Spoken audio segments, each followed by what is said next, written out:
The armed protesters in eastern Ukraine have a message for the new government in Kyiv. We're not going anywhere.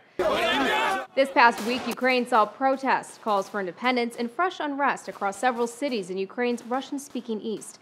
At least one security officer died in the violence. Sunday, Ukraine's interim president issued an ultimatum. Lay down your arms by 9 a.m. Monday or face what he described as an anti-terrorist operation by Ukraine's armed forces. The deadline came and went, and for the most part, the pro-Russian protesters ignored it. Armed men were still occupying government buildings in Horlivka, Donetsk, and Slavyansk.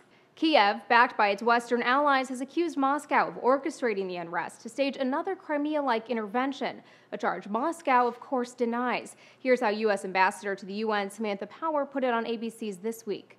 It has all the telltale signs of what we saw in Crimea. It's professional, it's coordinated, there's nothing grassroots seeming about it. Russian President Vladimir Putin has said before he has no plans to invade, but he also says he reserves the right to protect Ukraine's ethnic Russians. Western analysts have interpreted that to mean different things. The fear among some is Russia could use the violence seen over the weekend as a pretext for invasion.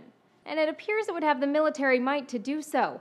Based on satellite images, NATO estimates some 40,000 Russian troops are amassed along Ukraine's eastern border. The U.S. and its allies have threatened more sanctions in response to the unrest, including measures targeting Russia's energy and oil sectors. But that's done little to slow the clashes.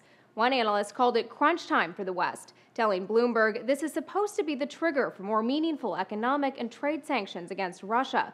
We're now going to see the extent to which the West is unified in its willingness to face down Russia. Putin's spokesperson told reporters the president is getting a lot of requests to intervene in eastern Ukraine and is watching the situation very closely.